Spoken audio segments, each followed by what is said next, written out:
बिस्मिल्लाहिर्रहमानिर्रहीम। अस्सलाम वालेकुम। NK न्यूज़ के साथ मैं हूं सना हुसैन। चलते हैं खबरों की जानिब। वज़ीर आला KP को 5 अक्टूबर तक किसी भी मुकदमे में गिरफ्तार ना किया जाए। पेशावर हाई कोर्ट ने गुज़िश्ता समात का तहरीरी हुक्मनामा जारी कर दिया, जिसमें कहा गया है कि वज़ीर आला के खिलाफ विफाक और पंजाब में जितने मुकदमा दर्ज हैं, इनकी तफसील दरख्वास्त गुजार को फराहम की जाए। अगर किसी मुकदमे में गिरफ्तार करना हो तो अदालत को पहले आगाह किया जाए। वज़ीर आला एक सूबे चीफ एग्जीक्यूटिव हैं और अवाम ने मैंडेट दिया है। ये वज़ीर आला का बुनियादी हक है कि इन्हें मुकदमात से आगाह किया जाए और इन्हें तफसील फराहम की जाए। आइन के आर्टिकल 10 भी ये कहता है कि किसी शहरी के खिलाफ दर्ज मुकदमात से इन्हें पहले आगाह करना होगा। हुक्मनामे में मजीद कहा गया है कि दरख्वास्त गुजार का विफाक और पंजाब में सियासी हरीफ की हुकूमत है, वो एक मंसूबे का नुमाइंदा है और मुकदमात में मफरूर नहीं हो सकता। हुक्मनामे की कॉपियाँ इस्लामाबाद और लाहौर हाई कोर्ट के रजिस्ट्रार को अरसाल की जाएँ।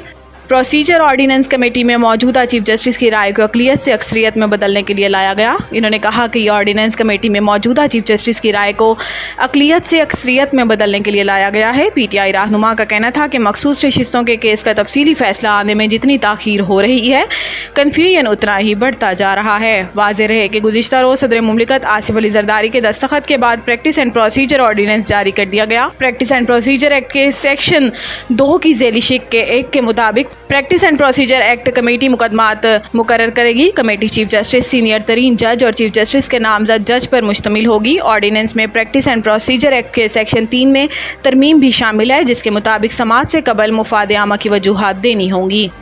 इसराइल और भारत की इंसानी हकूक़ की संगीन खिलाफ वर्जियाँ आलमी अमन के लिए ख़तरा हैं। सदर पाकिस्तान आलमी यौम अमन के मौका पर अपने पैगाम में सदर मुमलिकत आसिफ अली ज़रदारी ने कहा कि आज दुनिया को मुख्तलिफ इलाकों में जोग्राफियाई सियासी कशीदगी और तनाज़ात का सामना है। तनाज़ात आलमी अमन को ख़तरा में डाल रहे हैं। हम सबको अक़वाम आलम के माबैन अमन, रवादारी और बकाए बाहमी के कल्चर को फ़रोग़ देना है। इनका कहना था कि इसराइल ने फ़लस्तीन में दहशतगर्दी का बाजार गर्म कर रखा है। इसराइल हज़ारों लोगों के गज़ा में कत्लेआम से फ़लस्तीनियों की नस्ल कशी कर रहा है, जबकि मोदी हुकूमत मकबूजा जम्मू कश्मीर में संगीन इंसानी हकूक़ की खिलाफ वर्जियाँ कर रही है। मोदी हुकूमत भारत में मुसलमानों और दीगर अक़लियतों को जुल्म और सितम का निशाना बना रही है। भारत मुसलमानों के बुनियादी हकूक़ सलब कर रहा है।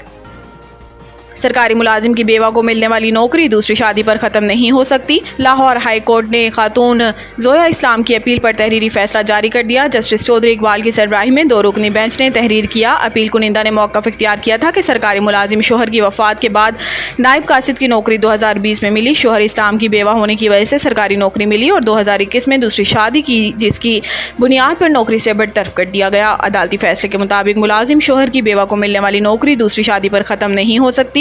शोहर की वफात के बाद बेवा को दूसरी शादी पर सरकारी नौकरी से बरतरफ नहीं किया जाएगा, क्योंकि बेवा शादी कर सकती है। हमारे मजहब में ये एक औरत का बुनियादी हक है। अदालती फैसले में मजीद कहा गया है कि बेवा को दूसरी शादी की बुनियाद पर नौकरी से निकालना शरई कवानीन की खिलाफ वर्जी है। जिस कानून की बुनियाद पर बेवा को नौकरी से निकाला गया, इस पर सुप्रीम कोर्ट का फैसला आ चुका है। अदालत सिंगल बेंच का फैसला और बेवा की नौकरी से निकालने का नोटिफिकेशन कलअदम करार देती है। अदालत बेवा ज़ोया इस्लाम की अपील को मंजूर करती है।